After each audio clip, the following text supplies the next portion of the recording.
Well, first things first, it's a really important birthday today for a really important Australian.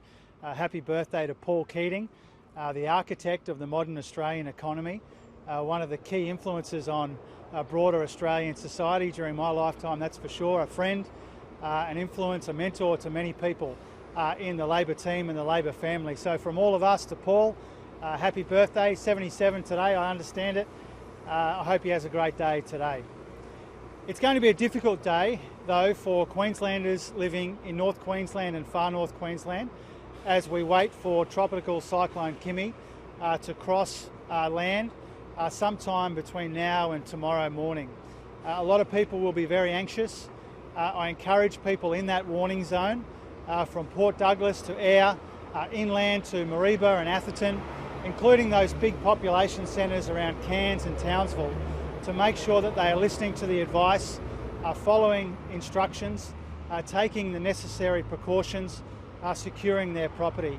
We know that it will be a really difficult time for them, but I also know, having spent time in the last couple of days with Queensland Fire and Emergency Services people, I know that there's a lot of professionalism, a lot of preparation that goes into what is expected to be a longer and more difficult disaster season. And so we are grateful to the work of emergency services as they prepare for the crossing of this tropical cyclone in the next day or so, and what that means for people in North Queensland and Far North Queensland. We are expecting it to be a longer, more difficult disaster season. There is a lot of anxiety and uncertainty in regional Queensland in particular. So we need to make sure we're doing what we can to support people, and we need to make sure that people living and working in that warning zone are doing what's necessary to prepare for this cyclone and the season more broadly.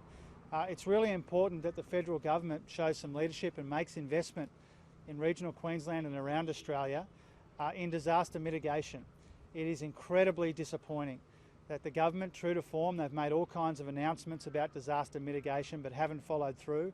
Not a single cent invested from the last two funds that the government announced when it comes to disaster mitigation, and that's left the people of North Queensland and Far North Queensland more vulnerable when they're already vulnerable enough. So we need the government to step up to the plate, not just make announcements about disaster season, but actually follow through, actually make the kind of investments that we need up there in North and Far North Queensland to help people prepare for disaster season and its aftermath as well.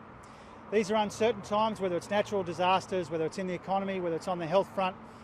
These are difficult and uncertain times for Australians more broadly as well.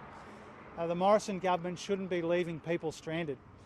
Stranded overseas, stranded on aged care waiting lists, stranded in joblessness, stranded without the hours they need to provide for their loved ones, and stranded on historically low wages as well. The Deloitte report that came out today was really important in this regard. It pointed to a patchy and uneven recovery defined by even weaker wages for some years to come. Now, we want the economy to recover strongly. We welcome any encouraging signs in the economy, but for it to be a good recovery, the right kind of recovery, we need to make sure that there's job security and wages growth for ordinary working families. This is not a good enough recovery if it leaves people stranded in joblessness or underemployment or on weak wages, which mean they can't provide for the people that they love. And that's why we're focused on the wages forecasts in what has been released today. There's no decent recovery without a recovery in wages. It's as simple as that. Now, what the report says today is that wages, which were already historically weak before COVID-19, will be much weaker for longer. And that is, if it eventuates, devastating news for Australians already doing it tough enough. It beggars belief that this government, having delivered historically low wages, want to cut wages further with their industrial relations changes. Now, no wonder the government is patting themselves on the back today. They've admitted before that low wages are actually a deliberate design feature of their economic policies. So the government sees weak wages growth and thinks mission accomplished. Labor sees weak wages growth and sees this as the wrong kind of recovery for people who desperately want to work hard and get ahead and provide for their families. So let's have a bit of perspective on this Deloitte report today. Any encouraging signs are welcome, but it won't be the right kind of recovery without a recovery in job security and a recovery in wages as well.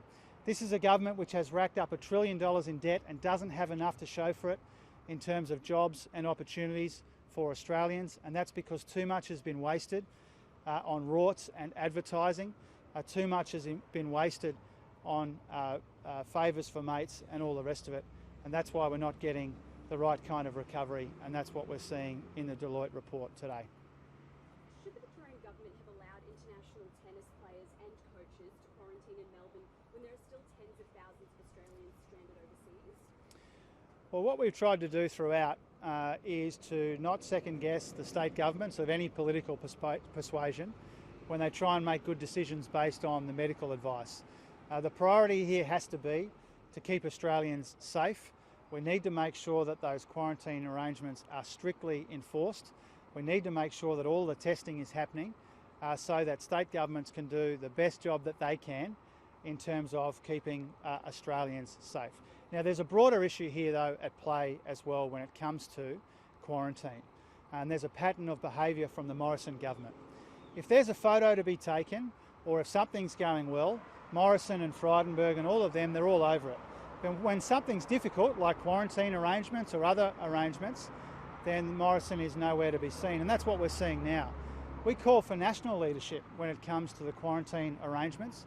Scott Morrison made a big deal out of commissioning a report from Jane Holton, which made recommendations which he has more or less ignored. It's long past time for the federal government to support the state governments with some national leadership over quarantine. It's a national responsibility.